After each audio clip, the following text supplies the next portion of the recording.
In tonight's headlines, a woman's reproductive organs are mistakenly removed after a wrong cancer diagnosis in Pok Oi Hospital. The Mong Kok flower market is set for a $2.5 billion facelift. And a call by US Senator Chuck Schumer for fresh elections in Israel widens a rift between two staunch allies.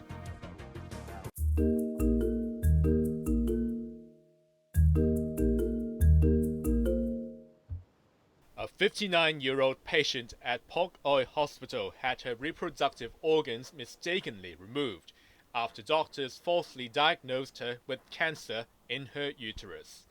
Announcing the serious blunder this afternoon, hospital chief executive Chung Yi-hong said the patient sought help in January after experiencing abnormal vaginal bleeding. She underwent a biopsy exam and was told 2 weeks later that she had endometrial cancer, which develops in the lining of the uterus. Doctors successfully removed her uterus and ovaries in Tuen Mun Hospital late last month, but a test of the removed organs did not detect any cancer cells. An investigation revealed that her initial screening test sample might have been mixed up with that of another patient. The two patients visited the clinic half an hour apart from each other. 喺個實驗室裏面咧，處理呢啲樣本咧，其實係牽涉好多步驟嘅。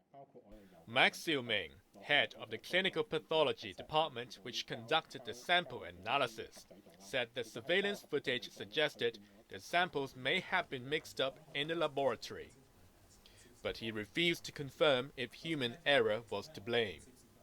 2 workers from his department have been put on leave and banned from conducting future lab tests.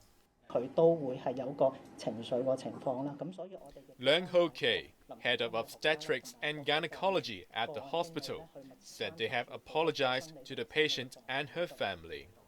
He said the woman understood the situation but admitted she was emotional. A psychologist has been arranged to monitor her well-being.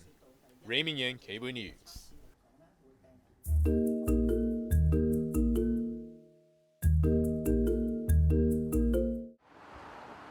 These buildings on the fringes of the flower market in Mong Kok are far from derelict, but in the eyes of the urban planners, they are too scattered, lack synergy, and fail to fully realize the potential of the prime location. It is on this premise that the Urban Renewal Authority has unveiled a $2.5 billion proposal to give the busy area a facelift. Under the plan, 23 tenement buildings of at least 6 decades old will be demolished.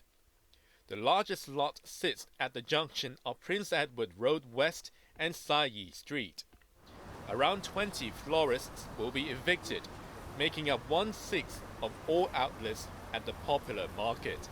Also facing the wrecking ball are a number of government facilities. They include 2 sports centers, as well as the Boundary Street Recreation Ground, which hosts both football and hockey activities. The demolition will make way for a multi-purpose complex featuring homes, offices, or a hotel, on top of a government district health center. A waterway park will provide ample leisure space and partially realize an ambitious urban waterway concept spanning Boundary Street and Nathan Road through future projects. The whole project is scheduled to be completed by 2036.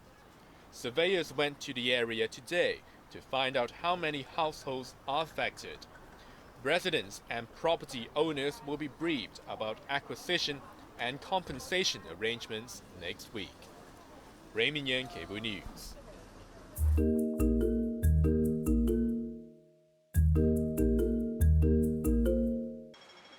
DCH Food Mart is shutting down all its 28 outlets in the city.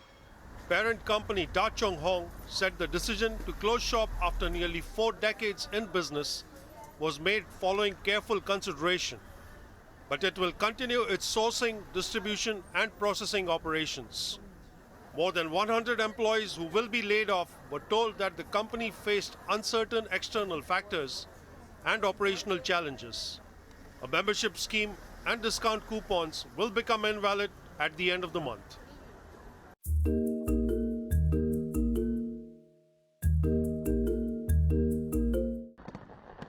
Just over 4 million tourists visited Hong Kong last month as the city organized a string of festive and mega events, including the Lunar New Year fireworks. The figure is 1.7 times that of last year, although the base of comparison was relatively low, as inbound restrictions had eased not long ago. 8 out of 10 visitors were from across the border, while less than 5% arrived from long-haul overseas markets. Hong Kong received 7.8 million tourists for the first 2 months of the year alone, a threefold jump compared to 2023.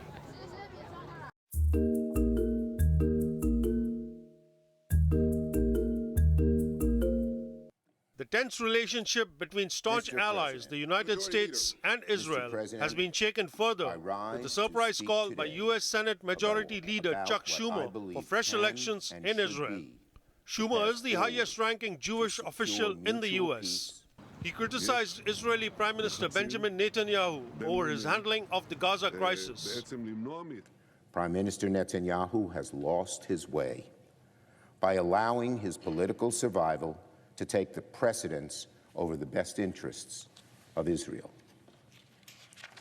He has put himself in coalition with far-right extremists like Ministers Smotrich and Ben-Gvir, and as a result, he has been too willing to tolerate the civilian toll in Gaza, which is pushing support for Israel worldwide to historic lows.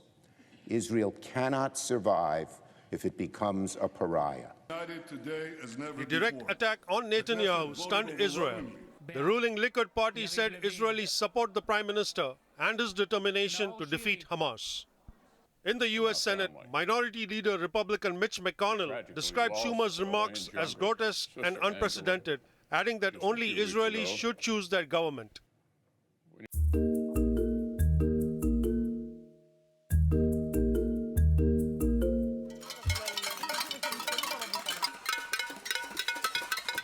Famished Palestinian children in Gaza City protested in the only way they could, by banging on empty pots, pans and plates to send a message to the world.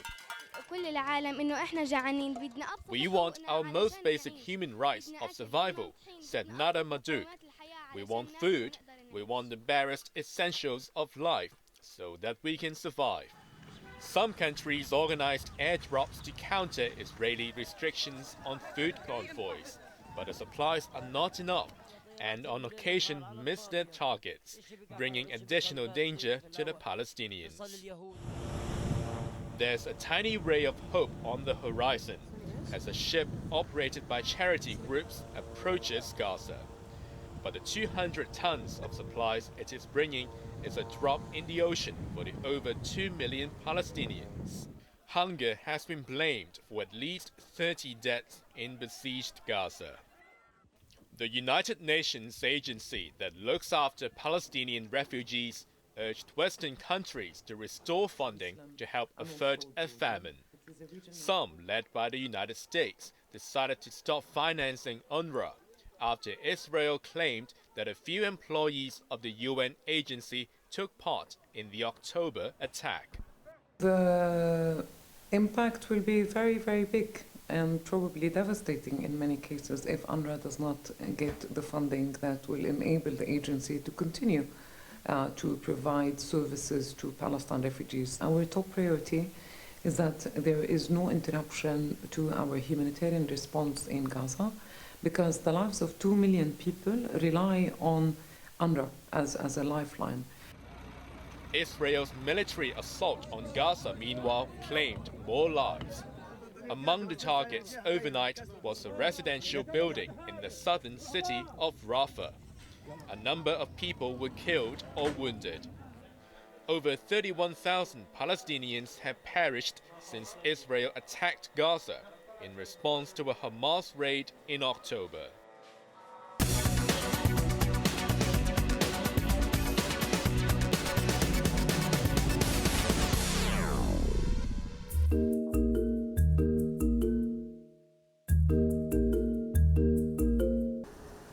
Hong Kong stocks went on a roller coaster ride, accelerated by a deepening slowdown in the mainland housing market.